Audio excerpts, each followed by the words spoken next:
En informatique, on a toujours cherché à rendre les choses plus simples, à passer du langage machine quasi incompréhensible au langage humain. C'est une longue histoire, hein, mais jamais, au grand jamais, une étape de cette évolution n'a été aussi rapide, aussi explosive et, disons-le, aussi chaotique que celle qu'on a vécue en à peine un an.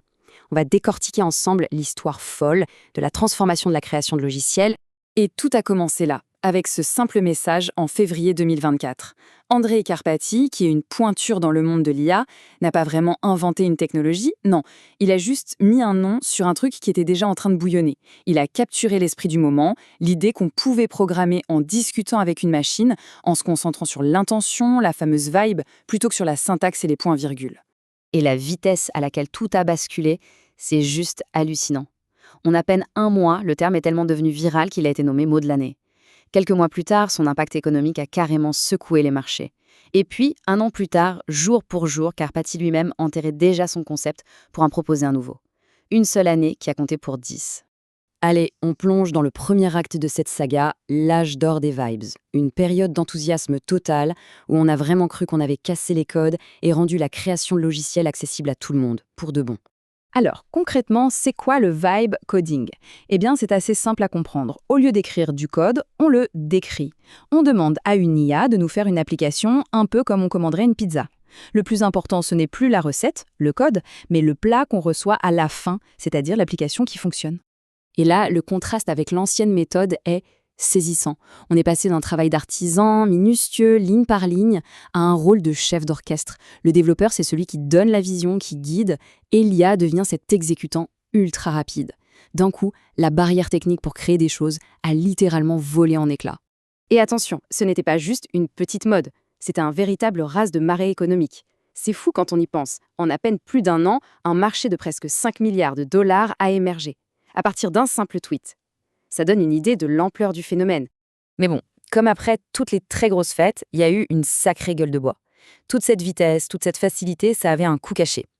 Et l'industrie allait s'en rendre compte, et pas de la manière la plus douce. Voilà le prix à payer. Le SaaSpocalypse, un nom un peu barbare pour désigner l'effondrement de la valeur des boîtes de logiciels. Quand les marchés financiers ont réalisé que des applications entières, générées à toute vitesse et sans aucun contrôle, étaient en fait super fragiles, pas sécurisées et quasi impossibles à maintenir, eh bien, la confiance a disparu. Et avec elle, des centaines de milliards de dollars. Et ce graphique, il montre parfaitement le cœur du problème. La dette technique, c'est-à-dire tous les problèmes cachés dans le code qui le rendent de plus en plus compliqué à modifier, a tout simplement explosé. Le code généré par l'IA, sans garde-fou, était souvent répétitif et mal organisé. En gros, tout ce qu'on a gagné en vitesse, on l'a perdu en solidité. Et voilà comment ça se passait concrètement. Au début, tout est magique, l'appli marche, tout le monde est content. Mais très vite, la magie se transforme en cauchemar. Le code devient un plat de spaghettis impossible à démêler. Les ingénieurs ne créent plus rien, ils passent tout leur temps à essayer de nettoyer la bouillie générée par l'IA. Du coup, la question était sur toutes les lèvres. Cette approche super intuitive et rapide, la vibe, était-elle finalement une impasse? Est-ce qu'il fallait faire machine arrière? Ou est-ce qu'il y avait une autre voie? Et c'est là qu'on entre dans le troisième acte. Pas un retour en arrière, non, mais une maturation. L'industrie a compris qu'il ne fallait pas jeter le bébé avec l'eau du bain. Il ne fallait pas rejeter l'IA, mais il fallait l'encadrer, lui apporter de la discipline.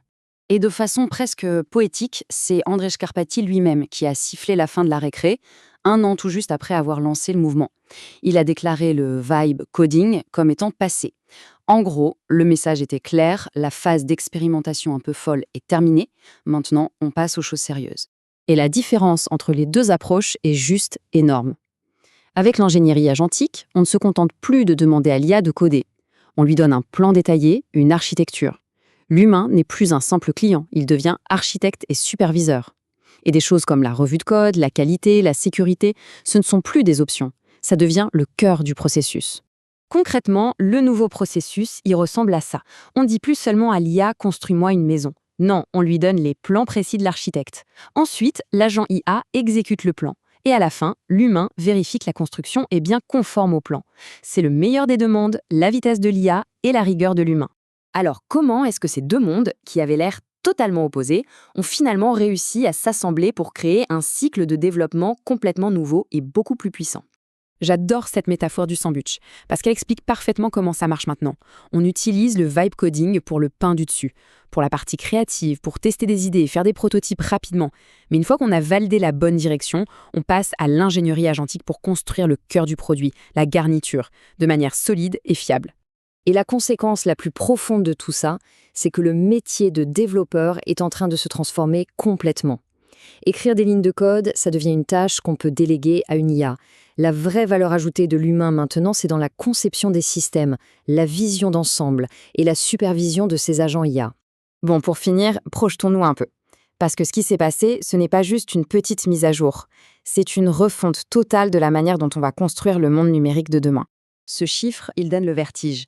D'ici la fin de 2025, plus de la moitié de tout le nouveau code dans le monde sera écrit par une machine. Ça montre bien que l'ingénierie agentique, ce n'est pas un truc de niche, c'est la nouvelle norme. Le train est en marche et il va très très vite. Tout ça nous amène à une dernière question. À quoi va ressembler le développeur du futur ? Si les agents IA sont les musiciens qui jouent les notes individuelles, alors le développeur devient le chef d'orchestre. Celui qui a la vision de la symphonie, qui guide tout l'ensemble et qui s'assure que le résultat final est harmonieux, solide et fidèle à l'intention de départ. Une toute nouvelle ère de la création vient de s'ouvrir.